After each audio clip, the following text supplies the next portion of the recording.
Hello, New Wave of British Heavy Metal.com here today. It's the 2nd of August 2023.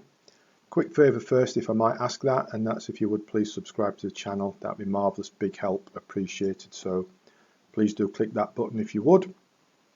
Okie doke, today Albert Bouchard, Imaginos III Mutant Reformation.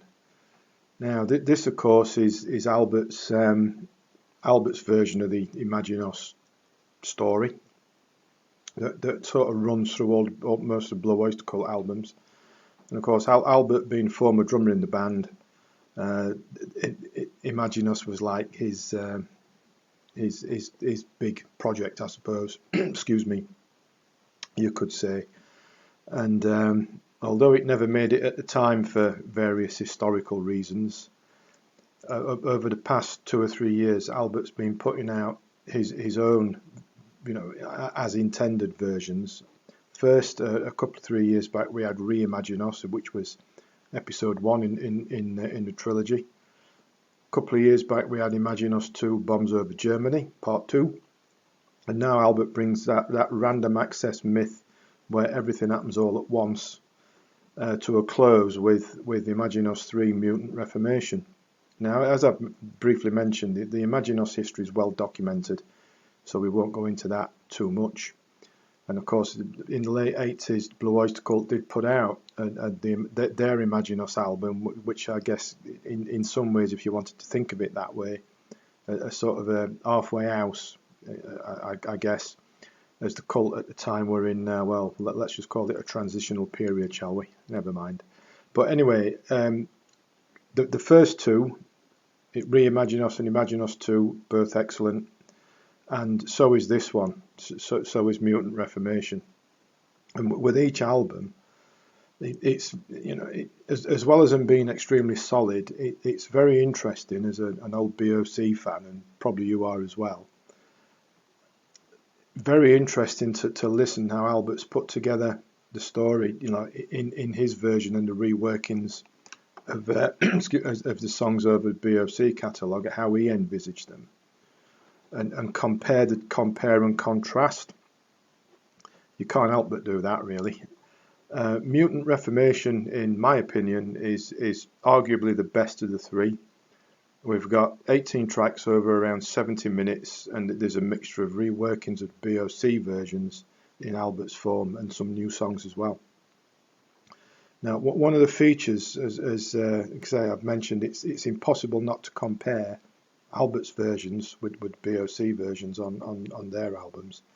And here on Mutant Reformation, it's full of imagination and variation, which work in many twists and styles as well, even in the BOC versions. For example, Flaming Telepaths, Blue Oyster Cult classic, that's not too different from what appears on Secret Treaties, though here it's given something of a sort of spacey psychedelic feel to it to some extent, as happens with Transmaniacon as well. ETI is on here as well as Heavy Metal Black and Silver, which both are heavy and chunky, whereas to contrast that, Career of Evil becomes really generally slower, slightly stuttered and mostly acoustic, but it works. Godzilla is taken back to its bare bones. Forgive me a slight unintentional pun there. And Redeemed becomes a little bit country and western. So you've got all sorts of different stuff going on, but it all works. Personal favourite is one of the new Queen's Graveyard. I like that a lot, with its slightly sort of understated, slightly creepiness, and especially Mountain of Madness. This is a proper classic, glorious song, melodic, sweeping, progressive, bit folky, bit symphonic, bit sea shanty. Beautiful song, and features Richie Castellano, current BOC member, of course. It's really breathtaking song. It really draws you into it. Sorry, got a croaky throat today. And of course, Albert's at the heart of it all the way through, and he's joined by a host of guest musicians, including some past and present Blue Oyster Cult members. His brother Joe's on here, Eric Bloom, Richie Castellano that I've already mentioned, and a few others with Blue Oyster Cult connections as well. You know, Mutant Reformation, forgive me another slight pun, it's a monster. Monster conclusion to Albert's version of the Imaginos tale and his trilogy. I'd say it's a must for all those Blue Oyster Cult fans, or anybody who just enjoys imaginative, varied and well-produced, genre-spanning classic rock. I say snap it up, usual formats available, get the other two while you're at it. I'll put a link as always in the description below to it on Amazon, so you can pick up whatever format you prefer. I mean, there's this good old CD, vinyl and that download thing. So do that and enjoy proper classic album from a musician that knows what it's all about and then some. So that's Albert Bouchard, Imaginos III Mutant Reformation, top stuff indeed. Please subscribe to the channel before you go, that'd be excellent. And as always, thanks for watching, thanks for listening, and take care.